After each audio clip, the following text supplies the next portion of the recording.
Hi, welcome to Think Tech. We are raising public awareness about technology, energy, diversity, and globalism. I am Donna Blanchard. Welcome to Center Stage.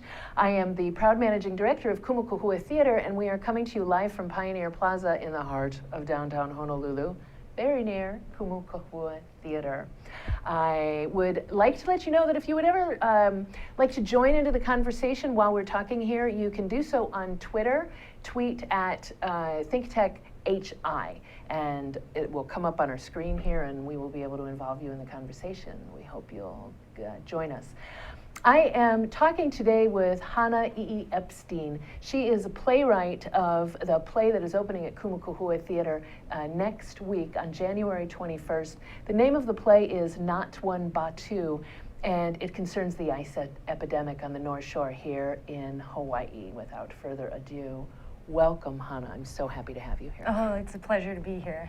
I just met you a couple minutes before the interview here, but I read your play over a year ago and said, oh my gosh, I'm so happy we're doing this show. It is, I feel that it embodies everything that we are at Kumu Kahua Theatre. For our audiences, that we can educate our community. I had no idea there was a meth problem on the North Shore. I really didn't.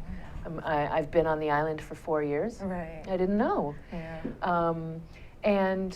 So not only does it help us to educate our audiences, but it also, hopefully, we are going to be able to reach some people who have been or maybe are a part of that community and offer an opportunity to exhale. Right. I hope. And I hope that's what all of our work does, is give people a chance to see, oh, I relate to that, and I'm not weird or awful or crazy. Right. You know what I mean? Yeah, it's interesting because the meth epidemic in the North Shore is just the island of Oahu. It's the Hawaiian island chain. It's everywhere in every part of our state. And just to focus it on the North Shore is because that's where I'm from. So I have the deep connection of having grown up there, and so I feel like I can speak about that particularly, as opposed to like somewhere in Maui where I didn't grow up or don't know very much about. Yeah. Sure. Okay. I have so many different directions I want to go at once with this. Can we talk about why you believe we have such a big meth problem on these islands? Part of it is because it's easy to be addicted to any substance, and I think people naturally have this thing in them where they want something consistently, and so if it's not cigarettes, it's meth. If it's not meth, it might be food, it might be sugar. Like, it's something within you that just needs to hold on to something outside of yourself. And meth being, because of the island, it's difficult for meth to go outside of it because there's nowhere to go. It's like I can drive around the island for 3 hours, but I can't physically go outside of it. And meth is that same thing to me. It just circles the island and it just doesn't stop. And the more people who are using, their children see that and then they use, and their children see it and they use. And so it's just a continually this thing that just people run to. Yeah. Gotcha. And I mean, it's highly addictive. Like, Yes. the first time I smoked a cigarette, I thought it was awful. I didn't want to do it again, but the Right. cool kids were doing it, and I still blame my sister Michelle. But the cool kids were doing it, so I wanted to, I wanted to be a part of it. I kind of had to force my way into it. But meth is different. After you do it once, you want it again, right? Yes, yeah. Meth and heroin, I think, are the two highest addictive drugs out there. And so, I think it's Hawaii Meth Project that it's like, don't even try it once.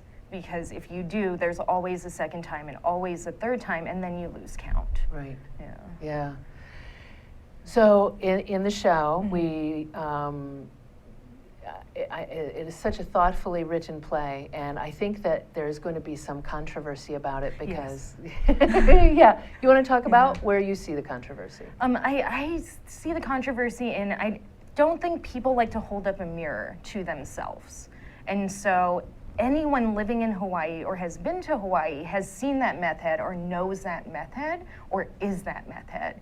And it's difficult to hold up that mirror and go, oh my gosh, this is who I am and who I become, or this is my family and this is the choices that they're making. And you want to help them, but you can't help them unless they want that help. Yeah. Yeah. It's interesting, your perspective on that. I look at it and say, I think there's going to be some controversy because we see in this show some highly functioning meth heads. Yes. I don't even like to call them, some highly functioning people with this problem in their lives. And I think it opens up, and we see them interacting, and we see family, and we see humor. And it's a deeply tragic story, but there is humor in it because it's written well, dear. You did a nice job with that script. But I think that's probably going to cause some controversy, that we are taking people who are living with this addiction and we're showing them laughing. Right. You know, right. but that's the reality of it. We need to know that. Yeah, it's a human experience, and also, like, through humor, people, or through drama, people need something to let go of that emotion as an audience. And so the humor allows them to just go, like, breathe and exhale and, like, for a moment and go, oh, okay, this is where I am. And so it's really like a little break for the audience to go, oh, I can do that. I can focus on what's happening. Yeah. Yeah. I said something to Will, our office manager in the theater, yesterday. I said, I don't think I know anyone who's ever been addicted to meth. And he said, that's it, you don't think. You probably do. Yeah, yeah. I don't know. I know that, but, you know, I used to live and I work downtown, so I've seen a lot of people that I believe that's the issue that they are facing, and I would certainly know then, but do you know any statistics about how many people are walking among us who are functioning addicts? I'm not sure. I read today that Hawaii is #1 for ice addiction admission, and so of the whole country. And if Hawaii is #1, I wonder where we actually stand in the number of people who are addicted, because you can't gain those numbers by the addicts who do hide it well, those functioning addicts, those people who don't show it to the world. It's just behind closed doors. Yeah. And we're just trying to open those doors and allow those people to go, oh wow, I do maybe have an issue and I could possibly find help. Yeah. Yeah. And this story is very personal for you. Yes, yeah. Yeah, I've taken stories from my friend's life, from my own life, from my family's life, and I've kind of made these composite characters that are based off of all of these people, but given those characters depth in order for the story to correctly be told. Yeah. Yeah. Oh, and they do have a lot of depth. And that's another point where I think people might feel a little uneasy watching it in a good way, is that these people are likable. Yes. You know, you want to be involved in them. You want in their lives. You want to cheer for them, and there's hope, and there is hopelessness. Yes. Both will appear on the stage. Oh, absolutely. Through the script.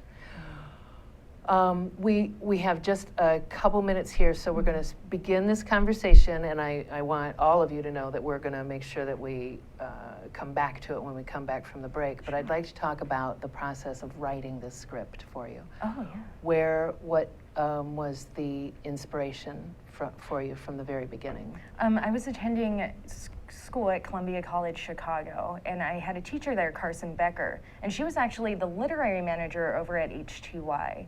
And as she found out I was from Hawaii and we began to talk story, and she was like, hey, why don't you write a pigeon play? And I was like, oh, what? I have never heard of that before. Because at that point, Hawaiian Pidgin English was not officially a language. It was just something that we spoke at home, we spoke in the streets to each other. And so I was like, sure, I'll try that. And I came up with a scene from my past, and I was like, oh, this play is going somewhere. It was a conversation between me and one of my friends who was Mormon. And I was like, oh, okay, well, I'm gonna move forward with this, and I'm gonna expand it and see where it takes me. Oh, interesting. Yeah, so that's how it originally started, with the physical writing of it. But I wanna say a couple of months before that, I was at a party and someone offered me what they call, I think it was Tina is what they called it, and then I found out it was meth. And for a moment, I was like, maybe I'm not addicted enough to just try it again. And then I realized that's not who I am anymore. And so I continued, I wrote this play. And I wrote it for myself, but I also wrote it for anyone who's ever like been in that position. Yeah. Wow. And you didn't know it, but you wrote it for those of us who there's such a mystery there. Right. Yeah. So we're not giving too much away to say that your title character is she is a recovering addict who is also still very much in the community because it's her family, it's her friends, and it's her occupation. Exactly. At the time. Yeah. Do you know anyone who has faced that kind of immersion while trying to get out? Not personally. I don't actually know anyone who has. Most of the people I know who have been able to quit had just left that community entirely. And those are the people that stayed sober. I'm not quite sure about if anyone was still going back or maybe living in a home that was still using. Yeah. Oh. Okay. And did you see yourself in Honey Girl? Oh, absolutely, yeah. I want to say she's half me, she's half my best friend Moana, and then she's half all of my family that I know. So maybe 1/3 each. Yeah, okay. I'm a writer, not a mathematician. Yeah, that's fine. You wrote her with a lot of love, yes, clearly. That's why, and the mother character, that relationship is really beautiful and kind of shattering at the same time. Was that difficult for you to write? It was difficult because it's so opposite of my mom, who she is as a person, and I mostly wrote her based off of like other people's moms that I saw who were using. And so it was difficult for me to write because she says things that I've said in the past, and she does things that I've done in the past as well, and to have to write a character that is so deep and so out of my age range was a little difficult, but through talking with older mentors, they definitely helped me with maybe she wouldn't have said that, or maybe since she lives in this time frame, she would say something a little closer to this. And so I got a lot of help from mentors through that, for that character. At Columbia? Yes. Awesome. Yeah. Shout out to Joe James. Hey. We've had Joe on the show via Skype before. Excellent. How long was the process of writing this for you? And were you were nurtured at Columbia throughout? Yes. Yeah. Yeah. So it was about a 6-month process to write the first draft of it, and then since then I kind of went back to it every month and a half to 2 months and tweaked a little bit here and there. There Probably are a few shouldn't use that things. word. Right. Yeah, that's very true. Yeah. I watched Breaking Bad. Oh, That's why I okay. know Yes. that. Yeah. Okay, so I'm sorry. Oh, no Didn't mean worries. to get you off track there.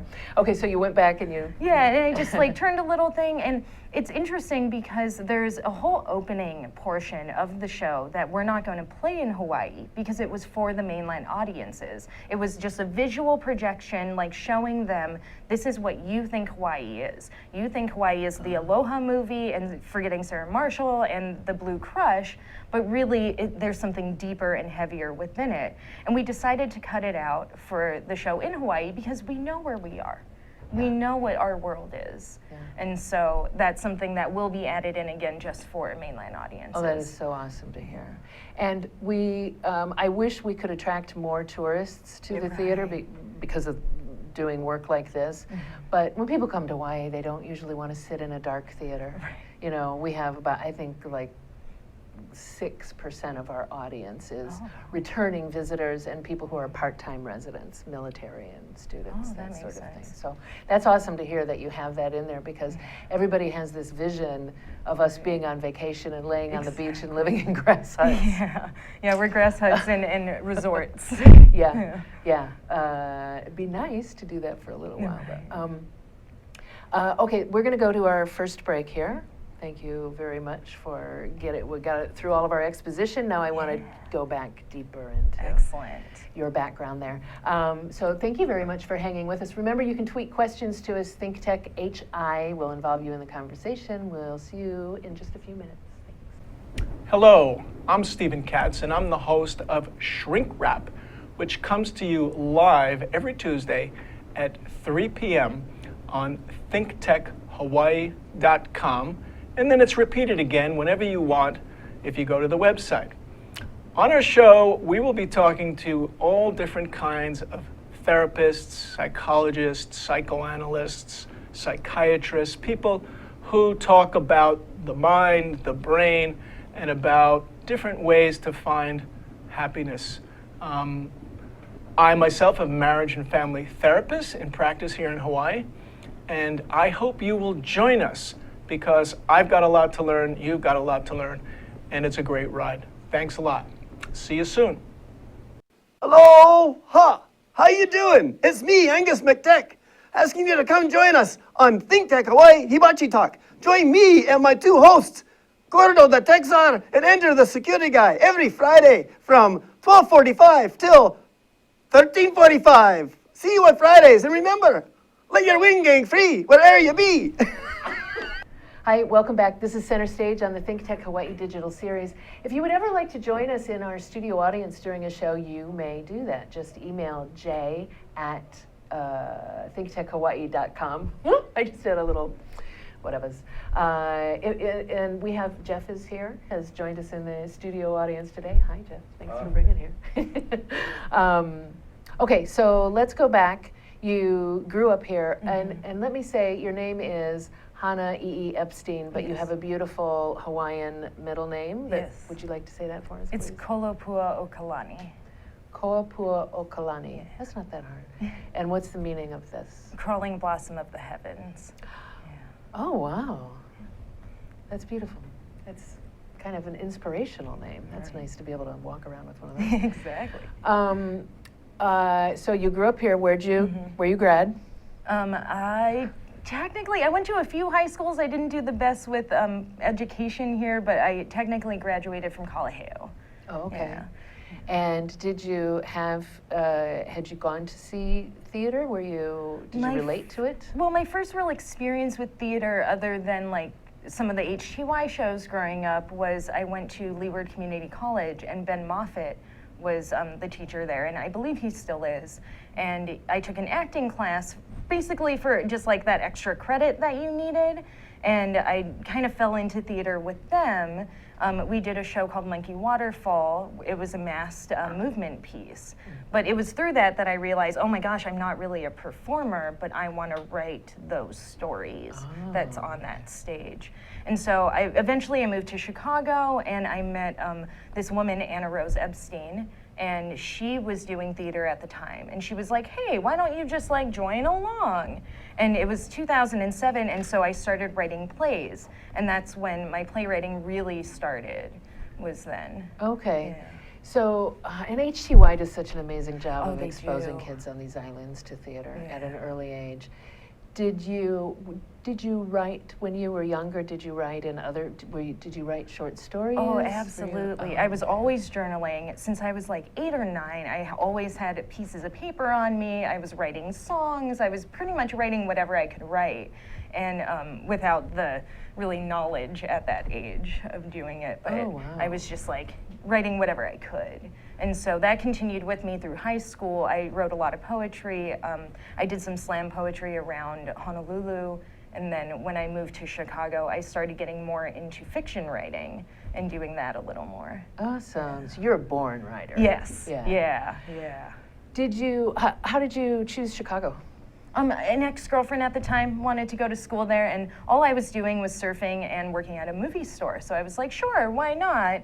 I had quit using, I want to say 2 years prior, and part of me was like, I need to actually get out of this place to see if I can build my own life. Because every corner I turned, there was someone I knew from my meth days, someone or something that reminded me of that, and I kind of needed a clean slate. So I went with her, and we moved to Chicago, and I found that there, but I also, coming back whenever I visit, I'm not reminded as hard about those times in my life. The triggers aren't as Yeah, and powerful it's for more you. of a learning experience than it is a like internal I need to use experience. How old were you when you started? I started using just drugs in general when I was about 13, 14, and I really got into meth when I was about 17. And then I used for a year to 2 years. I believe it was 2 years I used, and then I was done. I saw it destroy all of my friends. I saw it destroy who I was as a person. I wasn't creating art. I was just cleaning my house with a toothbrush. Like, it was those commercials, and I was picking my face, and I was doing those things and losing my teeth, and it was just, I had a hard look in the mirror, and I realized this is not who I am. I Yeah. am not that person. That was just a ghost of who I really was. How amazing that you, while you were in the midst of that addiction, had that clarity of vision, though. Well, it was the support. It was the support from my family. It was me going to them and saying, hey, I'm going to quit 5 times before I actually quit using. It was them accepting me. It was my friends who weren't using saying, oh, why don't we go surfing? Like, oh, you want to use? Let's just go surfing, or let's just do this activity. Let's hike up the stairs, what is it, the stairway to heaven. Like, let's do that, and you accomplish that thing. And that's what's important. And so, and it was getting back into poetry and writing again. And so it was finding those things that you're like, hey, I love doing that, and I love doing that thing more than I love doing meth. Oh, Yeah. awesome. Awesome that you found that. We've got some tweets. Shay Boyd says she's sending love from Austin. Break a leg on your show, Hannah, sorry. And then, I know this show is controversial. How have your family members responded to the content in your play, Love from Texas? Oh, that's hilarious. Thank you, Shay. So, yeah, how has this affected your Well, my family family members? hasn't really seen it yet because we opened on the 21st. My dad was there during the first reading, and there was some parts in the reading where he was like, oh, you wrote me. That's a thing I do. Like, I did that. And so that was really fun, but also because it's so disturbing, there was this like thing, and afterwards he asked me, he was like, so where did it come from? Like, how did you do this? Like, where do these things kind of originate? Yeah. And it's just experience. Yeah. Do you feel like, so not all of your family members have read Yeah. the script. Yeah.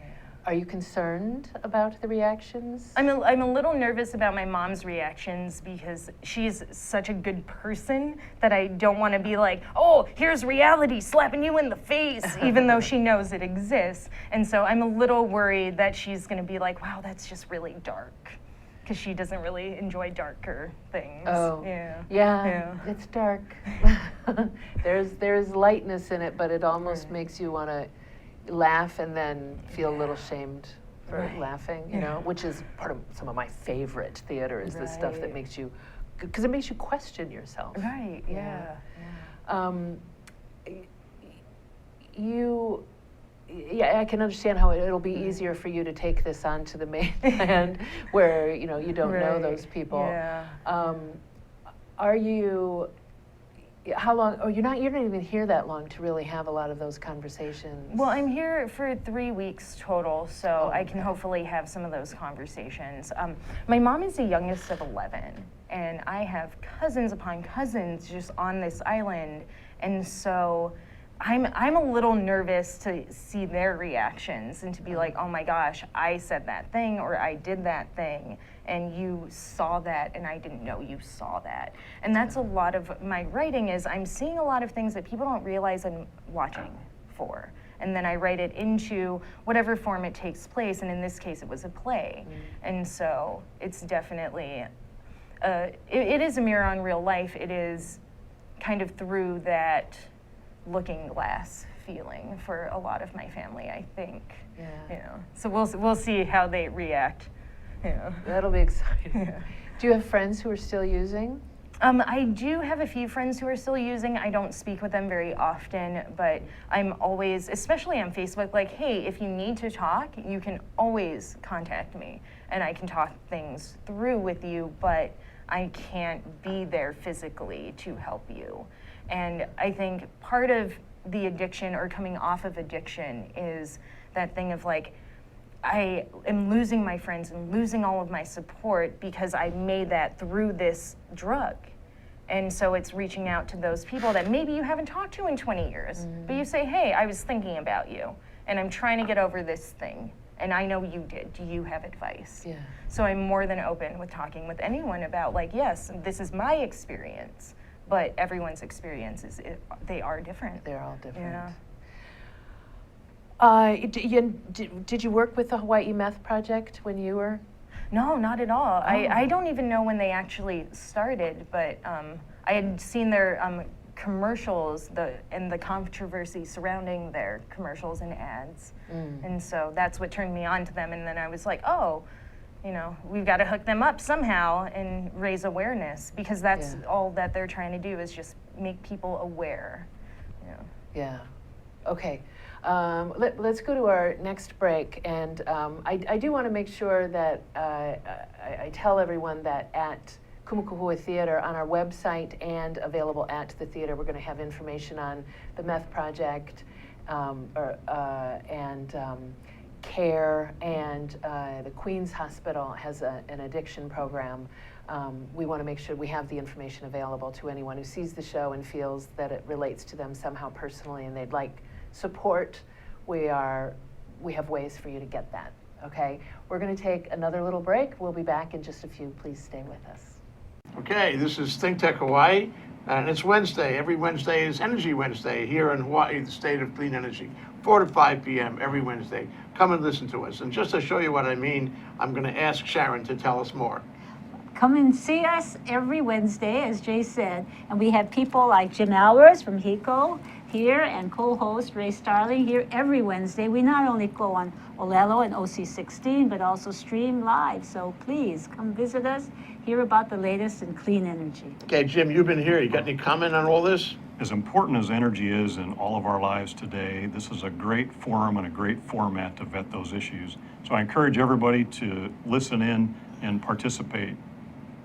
Okay, Ray, what do you think for a close? Well, I think this is the greatest show in the energy world here in Hawaii.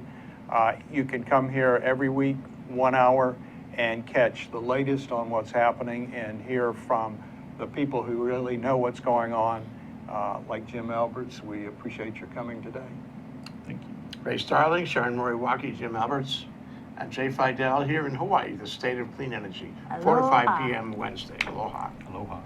Hi, welcome back to Center Stage on the Think Tech Hawaii Digital Series. We're coming to you from Pioneer Plaza in the heart of downtown Honolulu.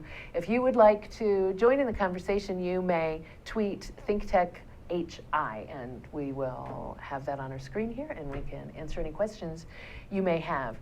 Okay, so I'm talking with Hannah Ii-Epstein and about your play, Not One Batu, which opens at Kumu Kahua Theatre and it opens on the 21st of January, runs through the 21st of February, Thursdays through Sundays. And, you know, we do everything that we can at Kumu to make sure that we are encouraging local playwrights, and sometimes we get, like the next play we're doing is Eric Yokomori, and it's, you know, he gets a little crazy, and the last show of his we did was surrealism, and but we're supporting a local playwright, and we want to make sure that Harry Wong does a lot to help develop the scripts when needed. We need to make sure that we keep growing playwrights here. Yes. And kind of the cool thing about our mission is we cannot fulfill our mission unless of presenting the plays unless we keep the pipeline full. So thank you very much for being part of that pipeline and bringing your piece here. I'd like to, unless you feel there's, we've left some loose ends hanging, I'd like to talk about what other projects you're working on now and where you see this going. Well, I'm applying for grad school right now. That's where my brain is at. I just had a show close in Chicago called Punk Punk, with Nothing Without a Company. And it was a 3-person cast about these punk rock girls trying to make it big in the scene. It took place in a garage, in an actual garage. And my wife was one of the leads, and she had this 6-inch mohawk, and it was crazy, but it was a lot of fun. And so I like to do really raw, gritty pieces, and I'm sure you can tell by the play that's about to come up, is that it's just reality, it's who we are as people, and that's what I like to show, is this is who we are. It's sort of, and I don't want to offend you when I say this, but I look at reality TV, and that is something, oh, and by the way, the pictures that you're seeing are some from a photo shoot we did the other night. Some are from our wonderful photographer, Denise de Guzman, and some are from my cell phone behind Denise. I kind of like to get those shots too. But I look at reality television, and I was fascinated from the very beginning with, what is that? You Must Leave the Island, the first competition show. Right. Well, I can't remember the name of it. But Survivor. Thank Yes. you, Jeff. Because there is something, I find something very intriguing about looking at real people in extreme circumstances. Right. Now, I admit that sometimes I'll watch The Housewives, but they create their own extreme circumstances. But this wave of theater, I have a great appreciation for because it's that mirror, because it is so relatable, and even if it's not my reality, it's part of my reality by virtue of the fact that I'm not only a member of the one race, the human race, but I'm here on this island, so it is a part of my reality. And kudos to you for helping to move that forward. Do you see that more and more in the Chicago scene? I do. I see it. Well, a lot of people are innovating these really truth-telling plays, because if theater is for anything, it's to say, hey guys, this is who we are right now. This is what the world is like. These are the politics we're going through. It's education through entertainment. And that's how I see theater, and that's ultimately what I want to do with my pieces. And with Chicago pieces, I'm seeing that everywhere. And pieces in Hawaii, I'm seeing that. I'm seeing it come up, and I'm seeing people really accept their lives and then allowing the world to see that as well. Yeah. I think it removes something that I was raised to treasure, and that is shame. Right. Yes. Yes. It helps remove that when you see, oh, they're going through that. Oh, they made the same decision I would have made. Right. Or, oh yeah, under those circumstances, I would have made that same decision. I would have had that same struggle. So tell me about Nothing Without a State? Nothing Without a Company. Yeah, we're a nonprofit theater in Chicago. We do site-specific and immersive work. Oh. Yeah, so very European almost. Yeah. Were you part of starting that? I was a founding member, and then I recently became the co-artistic director. Last year I was the literary manager. Yeah. Oh. Yeah, so moving up in the world. You sure are. Go. See, that's where, if anybody ever feels hopeless about this, you're such a role model. Right. For it gets better. I mean, that's the campaign for the LGBT, but it's also, I think, the campaign for life is like, life gets better. You just have to let yourself make it better. Just hang in there. Yeah. And our society is so, I think it's embraces chutzpah, people who will go for it and just say, no, really, this is who I am. Right. And you're just going to need to deal with it. Can you want to talk a little bit about immersive theater? Oh, sure. It's just basically theater happening around you, where you are, including you as an audience member. Those moments in stage theater when the fourth wall comes down, but the whole play. To be in it and as an audience. One of the shows that we did recently was Down the Moonlit Path, and the audience walked around as 9 fairy tales were happening around them, and they got to choose what stories to listen to and where to move in the space. It was just this huge warehouse type space, and so it was definitely, as an audience, you make the choice on how you want to view this play. Oh, wow. And that is sort of, is that something that you had experienced before, that, or? I personally hadn't before I met this company, and so the people within this company just wanted to do a show because they were staying home from college one year, and then they continued to do shows. They said, here, let's do something really innovative. Yeah. Definitely next time I'm in Chicago, I want to come Oh, out and please do. see what you're doing there. Are you working on do you have other scripts in the hopper? I do, but I'm not allowed to talk about them yet because they're still kind of mulling. I haven't written anything down, but I like to think a lot about my work before I put it on the page. Gotcha. Yeah. Can you talk at all about the direction in which you're moving? Yeah, absolutely. As an artist, I focus on one of three themes usually, which is addiction, the Hawaiian culture, or LGBT. And it's very rarely I get to have a gem like Not One Batu where I can combine all of those themes and really like make that one piece that has all of that in there. And so I definitely try to like hit those topics that people are like, I either don't know about or I'm very uncomfortable with. Yeah. Oh, that's awesome. I'm glad that you're doing that.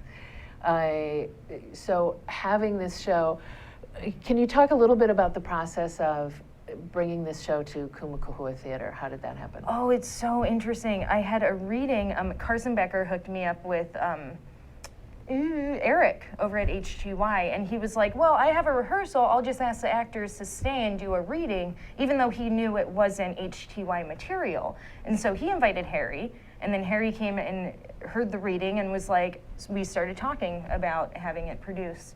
And so that was really nice because this is the first show that I've ever written that I haven't been a part of in the putting it together, in the production, in the rehearsal process. Like I can just show up and see the thing happening. And so for me, it's very surreal because I'm used to a very hands-on approach with my plays. And so it's nice to go, oh, yeah, you do that, and I'll just sit here and look pretty. Like, that's fine. I'm just going to come watch. And you get to watch, you're going to come watch the rehearsal Yes. tomorrow night. Yeah. Yeah. I'm really anxious to hear what you think and what, are you nervous about watching it?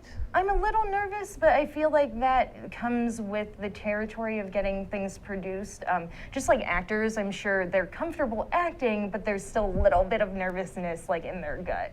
And so yeah, it's very much like that. Well, this is so close to you. Yeah. I mean, I'm an actor, I'm a director. One thing it was shocking to me the first time I directed a show, when it came time for opening night, I felt like, oh no, this is my baby. I don't want other people to, it just felt like any stranger with a credit card can come in here and watch my show. I am hoping every stranger with a credit card comes to watch the show. Preach. Not only because we got to keep the lights on at Kumu Kahua Theatre, but it's a really important show. It's like the heart of who we are. I want to make sure as many people as possible see it. But I would think, when I felt that way about my precious baby when I directed it, and that was Secret Garden. That show had nothing to do with me personally, So it, I don't know. Are you gonna have you had anything welling up about what it's gonna be like on opening night? Oh, I'm sure I'll be very internal. I'll sit somewhere in the back with my best friend or my wife and just like the whole time. Yeah. Yeah. Well, do you feel? What is your relationship with meth now? How do you feel about?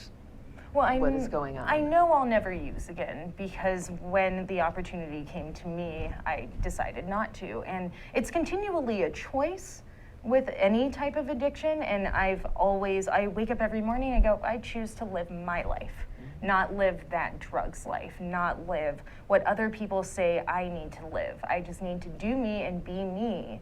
And that's every morning. It's just like, it's going to be a good day because I'm not using. Yeah. How long ago was it? It was about 10 years ago when I quit. Yeah. Good long time.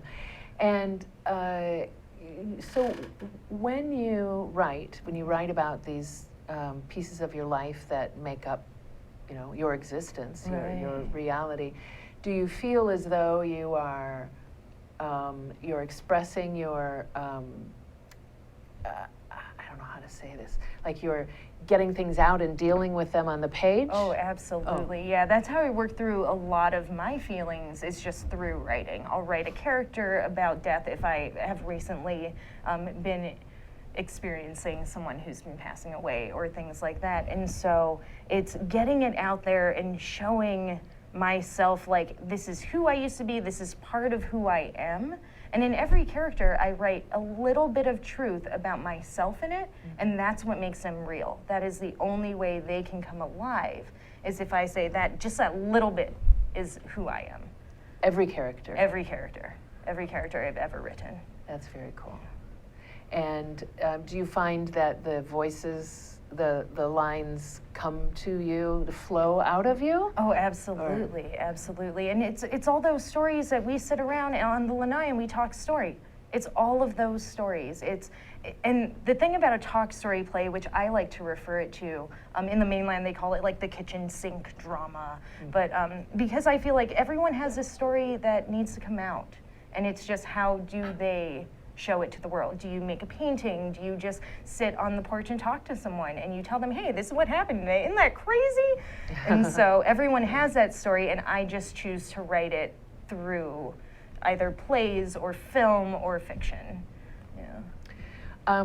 Just curious about your process. Do you get up in the morning and say, I'm going to spend this amount of time writing every day at this time of day, or are you much more free about when you're going to do it? I am type A. I'm a Virgo, and so I'm very much like, I get this time in the morning to this time. Usually my wife sleeps until like 11-ish, and so if I wake up at 9, I have 3 hours. I can just like write whatever I need to write, and so I tend to usually write in the mornings, but I've been learning, and school has been helping me with this, is like being able to write whenever this story is saying, hey, I'm knocking on your brain now, so you need to do that thing. Yeah. And so though there are times where I'll just like, I need to leave the room and I'll go and write a thing or two, but majority of the time I'm in the morning and you got just my set coffee. Aside that amount of time, and that's how you do it. And I'm not sure who it was, I think it was Joe James, but someone said like, just don't check your email. And once you start checking your email or getting on Facebook, then whatever story you're trying to tell gets absorbed in the internet somewhere. Right. Yeah. Yeah, I think he said that on this show too, and it helps to don't turn on your email and don't turn on your, Facebook and Twitter. Don't let those things come up. We don't have any more Twitters, do we? No. Okay, we just have 2 minutes to go. So do you have any? You could have opened this show in Chicago. Yeah, I could have, but it's a thing of this show belongs here. It belongs to Hawaii. It belongs to the residents here. It belongs to the people who grew up here. So to have it being produced here for its world premiere, it humbles me. I'm so gratified by everyone who's been supporting this, because this story is everyone's story. And so to allow that to be Hawaii, it's written for people here. Yeah. Yeah. Well, I'm really glad that you let us premiere it. Let us have it here on the island and let us premiere it here at Kumu Kahua Theatre. It's a beautiful, really brave, heartfelt, gut-wrenching, and warm and sometimes delightful story. And when you can combine all of those things in one script, that is a talent that a lot of playwrights just don't have. So thank you very much for sharing that with us, and kudos to you, and I look forward to where you go next. I want to make sure that everyone knows we're talking about the show Not One Batu, which opens at Kumu Kahua Theatre next Thursday. That's the 21st of January. It runs through the 21st of February, Thursdays through Sundays. Please come out and see it, tell people about it. It's not suitable for more sensitive viewers, let's say. You don't really want to bring the little ones, and I do want everyone to be aware that there is drug use in the show. We have to have drug use in this show, it's important. We also will make information available at the theater and online about organizations like the Hawaii Meth Project and CARE and Queen's Addiction Department, I can't remember what they call it. So if you need help, you need information, you're drawn to this, then please, by all means, tap into those resources. They're available for you. So thank you very much. Thank you for for being having me. here. You're a really lovely woman, and I look forward to seeing where you're going. It's really exciting. Thank you very much for being here. There's a few more people I would like to thank. Thanks, Jeff. Thank you very much to our studio overlord, Zuri Bender, who is in my ear, our floor manager, Sachi Slomov, who's right over there. Thank you, Sachi. And to Jay Fidel, who somehow manages to put all of this together. Thank you, and we'll see you next week here on Center Stage.